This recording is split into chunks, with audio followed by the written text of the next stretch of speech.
Olá, meus irmãos e minhas irmãs de podcast. Bom dia, boa tarde, boa noite. Tudo bem com vocês? Estamos iniciando mais um episódio do Alma de Poeta, esse podcast que foi criado em homenagem ao nosso querido Pai Antônio. Pai Antônio é o preto velho que me guia nessa vida e que se manifesta amorosamente nas giras de atendimento de Umbanda, passando sempre palavras de conforto, palavras de carinho, incentivando as pessoas a perseverarem na caminhada e, de vez em quando, passando versos e poesias que eu costumo compartilhar com vocês aqui no podcast. Meu nome é Evandro Tanaka, eu sou médium umbandista, e aqui a gente fala sobre Umbanda, espiritualidade e mediunidade.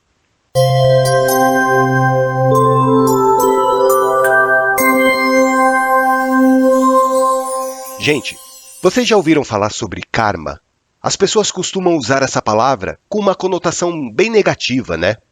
Ah, e esse é o meu karma, ou então, essa pessoa é um karma na minha vida. Mas, na verdade, o karma é muito mais do que essa ideia pejorativa que as pessoas têm. O karma nada mais é do que a lei divina de causa e efeito colocada em prática. Ora, pessoal, se é lei de causa e efeito, isso significa que o karma possui dois lados, o lado positivo e o lado negativo. Se você faz coisas boas na sua vida, você acumula um karma positivo. E se você faz coisas ruins, acaba acumulando um karma negativo. Só que as pessoas só veem o lado negativo da coisa, né? Elas esquecem que, quando nós recebemos bênçãos, quando acontecem coisas boas na nossa vida, isso também é karma. É a lei de causa e efeito atuando no nosso destino. Mas daí vocês podem perguntar para mim, que diacho é essa lei de causa e efeito? Para que ela serve? Bom, a lei de causa e efeito nada mais é do que aquele ditado popular que diz: a gente colhe aquilo que planta. Se você faz coisas boas, você vai colher alegrias. Se você faz coisas ruins, você vai colher desgraças. É simples assim. E o karma na Umbanda é controlado por um orixá chamado Xangô. Ele é o senhor do karma porque ele é o senhor da justiça divina. E a justiça de Deus fala o seguinte: Xangô, dê a cada pessoa o que ela merece. Porque a máxima de Deus é dar a cada um o que é seu, né? Só que assim, gente, apesar do karma agir infalivelmente nas nossas vidas, porque a justiça de Deus nunca falha, a colheita não acontece no tempo em que a gente imagina que ela vai acontecer. Essa colheita do karma ocorre no tempo de Deus. Então, do que você planta hoje, das atitudes que você está tendo nessa vida, pode ser que você vá colher o resultado só em vidas futuras, né? Ou seja, a semeadura está sendo feita nessa vida, mas a colheita vai acontecer em alguma encarnação futura. É por isso que tanto o kardecismo quanto a Umbanda dizem que cada pessoa carrega consigo as suas consequências de vidas passadas.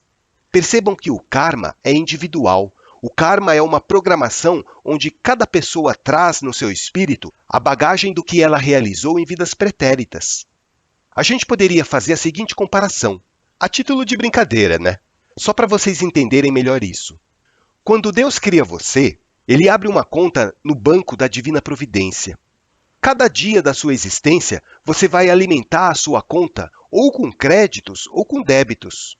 Cada boa atitude que você tem com o próximo, com o universo ou até mesmo com você mesma, vai proporcionar depósitos automáticos na sua conta bancária.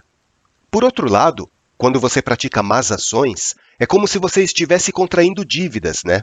Fazendo empréstimos a juros abusivos e colocando a tua conta no negativo. Vocês entendem? Daí o que acontece? A cada vida, a cada encarnação, o teu espírito vai puxar o extrato da tua conta bancária e vai fazer um balanço para ver se você está com saldo positivo ou negativo. Se você tiver com saldo positivo, você vai poder usar os seus créditos em vidas futuras da maneira que você quiser. Agora, se o teu saldo estiver negativo, daí você vai ter que trabalhar muito para poder pagar a dívida que você mesma contraiu. E as suas encarnações futuras vão ser muito sacrificantes por causa disso. Você vai comer o pão que o diabo amassou até a tua conta bancária ficar com um saldo positivo novamente. Esse é o karma, e não dá para fugir dele. Você consegue empurrar as tuas dívidas até determinado ponto. Depois não dá mais. Depois, o nosso pai Xangô vê que você está dando calote, né? E daí ele entra com a execução da dívida. E você vai ter que pagar, quer queira, quer não. Muitos de nós hoje que somos médiuns, perante a espiritualidade, nós nada mais somos do que grandes devedores. Nós contraímos tantas dívidas no passado que, se nós não tivéssemos essa misericórdia de Deus de nos proporcionar essa ferramenta de trabalho chamada mediunidade, com certeza nós não teríamos condições de saldar o nosso débito. A mediunidade é um acréscimo de misericórdia de Deus diante das nossas imperfeições. Vocês entendem? Por isso, não faz sentido nenhum vocês ficarem idolatrando médiuns, achando que eles têm um dom ou que eles são especiais aos olhos de Deus, ou que são santos. Porque os maiores devedores de hoje, muitas vezes, foram os maiores pecadores no passado. Claro que existem exceções daqueles espíritos ascensionados que vieram à Terra por um motivo nobre, para viver uma encarnação missionária, mas essa não é a realidade da grande maioria de nós, de quase a totalidade dos médiuns que existe hoje no mundo. A maioria dos médiuns são grandes devedores das leis de Deus, e eu me incluo nesse grupo, viu? Talvez eu seja o mais devedor de todos. Por isso, gente, vamos parar de ficar idolatrando médium trabalhador de terreiro ou médium de centro kardecista. Os médiuns, de uma maneira geral, possuem uma missão muito árdua de ajudar o próximo por meio das faculdades com as quais eles foram contemplados nessa vida, justamente pelo karma pesado que eles carregam. Então, você que é médium e tira proveito da tua mediunidade, repensa as suas atitudes, para que você não sofra ainda mais quando você voltar para o plano espiritual. Porque se você agir dessa forma, você vai voltar para o plano espiritual com um rombo na sua conta bancária. Você vai voltar com uma dívida enorme perante o banco da Divina Providência. Agora, muita gente confunde karma com dharma. Tem gente que acha que é a mesma coisa, tem gente que acha que eles são os opostos, que o karma estaria relacionado com as nossas dívidas, enquanto que o dharma estaria relacionado com os nossos créditos. Na verdade, as duas visões estão erradas, e eu vou explicar para vocês o porquê.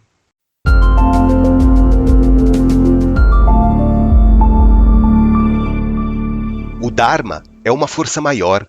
O dharma é a lei da vida, no sentido mais amplo que você pode imaginar. O dharma é a razão da existência. Não há como você lutar contra o dharma, porque isso vai te trazer muita dor, muito sofrimento.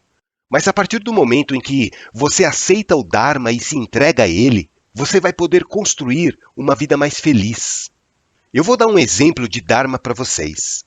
Existe uma lei divina, eterna e imutável, que se chama Lei da Evolução. O que essa lei diz? A lei da evolução diz que todos os seres e todas as coisas criadas por Deus tendem a evoluir. Assim acontece com os homens, assim acontece com as plantas, assim acontece com os animais, assim acontece com os planetas, com as estrelas, assim acontece com o universo. Essa é uma lei do Dharma, a evolução. Não adianta nada você querer lutar contra essa lei da evolução, porque essa é uma lei muito maior do que todos nós juntos. O máximo que vai acontecer é você sofrer e ficar cansado pelo fato de estar remando contra a maré. E você vai remar, remar e não vai sair do lugar. O teu espírito vai ficar estacionado durante algum tempo, parado no mesmo lugar, mas depois ele vai se render novamente à lei do Dharma e vai prosseguir o seu caminho. Por isso que o espiritismo kardecista fala que ninguém regride. Você não consegue se tornar pior do que você já era. Muita gente acha que uma pessoa pode piorar, né? Mas na verdade, ela não está piorando. Porque aquelas coisas erradas que ela começou a fazer já fazia parte da sua índole. Vocês entendem? O espírito já carrega um determinado padrão de sentimento e de desejo. Você só não tem coragem de exteriorizar isso muitas vezes. E isso, de uma certa maneira, já é uma evolução. De você tentar controlar os seus impulsos para você não fazer o que tem vontade. É lógico, muita gente acaba tendo recaídas, né? Mas isso não significa que ela está regredindo. Porque já fazia parte da índole daquela pessoa ter aquele tipo de comportamento. Daí, o que o Dharma faz?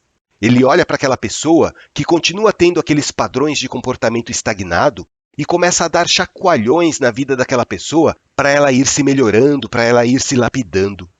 Tenham certeza, pessoal, que hoje nós somos melhores do que nós fomos em encarnações pretéritas. Porque essa é uma lei natural da escalada evolutiva do nosso espírito. Tem gente que evolui por bem, tem gente que evolui por mal. mas todos nós estamos em constante processo de evolução. Se você nada contra a correnteza e fala, eu não quero evoluir porque eu estou bem assim, na minha zona de conforto, vai chegar um determinado momento que a correnteza vai se tornar mais forte do que as tuas forças de resistir. Daí, de duas uma, ou você vai evoluir sofrendo, ou você se entrega àquela correnteza que te arrasta e começa a saborear esse processo de crescimento espiritual. A gente poderia dizer que o Dharma na Umbanda, pelo menos na doutrina de Rubens Saraceni, que explica aquele conceito de tronos divinos, o Dharma está ligado ao poder de Obaluayê, porque Obaluayê na Umbanda Sagrada é o orixá responsável pela evolução dos seres vivos. Percebam que, nesse caso, existe uma conexão muito forte entre Obaluayê, que é o orixá da evolução, com o orixá Xangô, que cuida da justiça divina. Assim como o Dharma tem uma relação direta e muito forte com o karma. Obaluayê chega para Xangô e fala assim, olha, esse meu filho precisa evoluir. Ele não pode continuar nessa inércia de crescimento espiritual que ele está hoje. E daí Xangô responde, deixa comigo, eu vou dar um jeito nessa situação. Eu estou vendo que ele tem alguns débitos aqui de coisas que ele fez no passado, que eu vou cobrar ele na próxima vida para que ele acorde e continue evoluindo. E Xangô cobra com o maior rigor possível, atendendo ao pedido de Obaluayê. Daí, a pessoa vai nascer, vai ter uma vida sofrida, cheia de problemas para resolver, uma vida cheia de obstáculos. Mas esse karma foi ela mesma que construiu em experiências reencarnatórias passadas. Ela só está tendo a oportunidade de resgatar os erros, as atitudes equivocadas que ela teve. Uma oportunidade que os nossos orixás estão dando para aquela pessoa e dizendo, filho, vê se faz certo dessa vez. Tenta quebrar essa roda de samsara para que você não precise repetir as lições dolorosas que você está vivendo hoje. Porque o karma é implacável. A justiça de Xangô não tem dó nem piedade de ninguém. Ela faz cumprir a lei de Deus, doa a quem doer. E tem um aspecto do Dharma muito interessante que pouca gente compreende. Mesmo que você faça coisas ruins, mesmo que você trabalhe para o mal, mesmo assim, o Dharma vai estar atuando intensamente na tua vida. Mas como assim, Evandro? Então você está dizendo que, mesmo que se eu for uma pessoa má, eu vou evoluir? Exatamente. Só que você vai evoluir da pior maneira, né? Você vai evoluir pela dor, pelo sofrimento, sendo que você poderia estar evoluindo e curtindo esse processo de evolução, aproveitando essa nossa viagem pelas estrelas. Porque o nosso processo de evolução como espíritos é uma grande viagem, né? A gente viaja por planetas. Hoje, nós estamos encarnados aqui na Terra, mas com certeza nós já estivemos encarnados em planetas mais primitivos do que o nosso. E aprendendo o que a gente tem que aprender aqui na Terra, a gente vai poder continuar a nossa jornada em outros mundos. Mundos muito mais evoluídos do que esse que a gente vive hoje. A única coisa que a gente tem que fazer é dar o nosso melhor aqui na Terra, nessa vida encarnada, tentando aproveitar o máximo das experiências para que nós não precisamos mais repetir as lições que a vida nos oferece. Enquanto eu estava falando esse negócio de karma e dharma, eu lembrei de uma poesia passada pelo Pai Antônio que fala mais ou menos sobre esse assunto. O Pai Antônio fala na poesia que nós devemos agir como as folhas caídas nas águas de um rio, porque as folhas não oferecem resistência alguma na correnteza do rio, né? Elas simplesmente seguem o seu caminho. O Pai Antônio fala que nós devemos ser como as folhas no rio, seguindo o nosso caminho na correnteza da evolução, sem oferecer qualquer tipo de resistência. Vamos ouvir a poesia?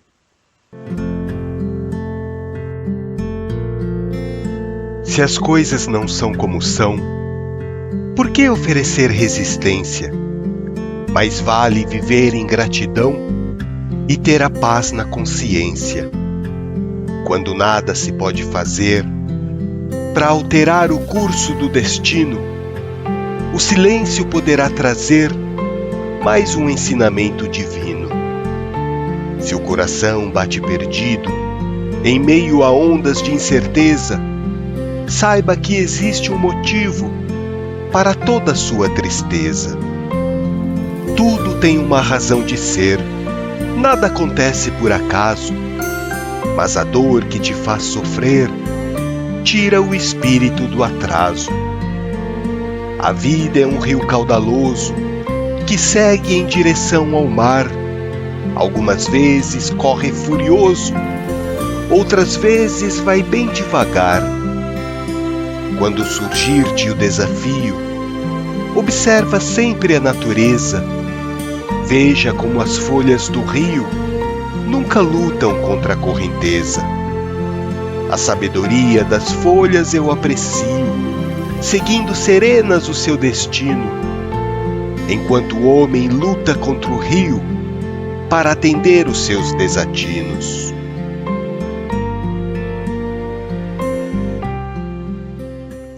Não é bonita essa poesia, gente? Eu amo essas comparações que o Pai Antônio faz da vida com a natureza. Olha só essa parte da poesia que bonita. A vida é um rio caudaloso que segue em direção ao mar. Algumas vezes corre furioso, outras vezes vai bem devagar. E é exatamente isso que acontece, né? Existem momentos em que a nossa vida segue calma, serena, mas em compensação, tem momentos em que os nossos dias são muito turbulentos, são muito agitados. A gente precisa apenas ter a serenidade das folhas que seguem o seu destino, sem lutar contra a correnteza do rio. O Pai Antônio fala que quando você não puder fazer nada para alterar o seu destino, aceita. Muitas vezes, a gente passa por provações nessa vida que não dá para escapar, né? Nessas horas, não adianta lutar, não adianta se revoltar. A gente precisa apenas seguir em frente, porque tudo tem uma razão de ser, nada acontece por acaso. Se a gente está passando por determinadas provas nessa vida, é simplesmente consequência do nosso karma. Da mesma maneira que, se a gente está recebendo bênçãos, se a gente está recebendo coisas boas, isso também está diretamente relacionado com o nosso karma. E o karma nada mais é do que atender à lei do Dharma, a lei que diz que todos nós estamos num processo constante de crescimento. E para que esse crescimento aconteça, é necessário que nós viajemos como folhas pelo rio caudaloso que conduz a nossa existência. E vai chegar um dia em que esse rio vai desaguar no mar de Deus. E a gente vai conseguir enxergar nesse momento toda aquela imensidão da casa do nosso Pai, essa imensidão da qual nós também fazemos parte. Espero que vocês tenham gostado do episódio de hoje. E se vocês acham que não tem relação nenhuma esse negócio de karma e dharma com a Umbanda, vocês estão enganados. Pergunta para Xangô para ele explicar para vocês a lei do karma. Pede para o Baluaê explicar para vocês a lei do dharma. Vocês vão ver que, independente da religião, as leis do nosso Pai Olorum são as mesmas. Pessoal, antes de eu terminar esse episódio aqui, eu queria compartilhar com vocês uma alegria. Lembra daquela rifa que a gente fez há uns meses atrás? Então, com o dinheiro arrecadado dessa rifa, a gente conseguiu montar 5 cestas básicas. E o pessoal lá do terreiro está distribuindo esses alimentos para as famílias carentes lá de Jambeiro. E eu fiquei sabendo que, dos mantimentos que a gente levou para lá, que vocês ajudaram a comprar, já foram beneficiadas 3 famílias. Teve uma família, inclusive, que uma criança agradeceu feliz, com lágrimas nos olhos pelo alimento recebido. E numa outra família, uma senhora desabafou em agradecimento, dizendo que naquele dia ela ia poder tomar banho com sabonete. Olha só que maravilha! E eu fico emocionado quando o pessoal me passa esses relatos, sabe? Porque é uma iniciativa tão simples, mas que produz um efeito gigantesco na vida dessas pessoas carentes. Pessoas necessitadas que não têm o básico para sobreviver. E eu venho aqui hoje, nesse episódio, para agradecer a vocês todos que contribuíram, comprando a rifa das canecas. Muito obrigado a todos. A Umbanda é isso, né, gente? A Umbanda não é feita só de giras e incorporações. A Umbanda também é feita de caridade e amor ao próximo. E as obras assistenciais são fundamentais para que um terreiro sério de Umbanda se sustente. Eu peço que os nossos orixás sagrados continuem nos dando forças e oportunidades para que esse projeto de assistência se sustente, para que esse projeto tão bonito se prolongue, ajudando esses nossos irmãos necessitados. Depois eu vou colocar umas fotos lá no site dos alimentos que a gente arrecadou, para vocês que contribuíram verem que realmente o dinheiro foi arrecadado para uma boa causa, tá certo? Continuem acompanhando o nosso podcast, continuem ouvindo os episódios pelas plataformas de áudio. Nós estamos presentes no Spotify, no Deezer, no Google Podcast, Apple Podcast, Amazon Music, YouTube. Se você quiser, você pode ouvir o podcast também pelo nosso site, almadepoeta.com.br, e acompanhem as nossas postagens também pelo Instagram e pelo TikTok. Sempre a gente está colocando alguma coisa bacana por lá. Um grande abraço, minha família virtual de Umbanda. Que o nosso Pai Oxalá e os nossos orixás sagrados abençoem a vida de cada um de vocês.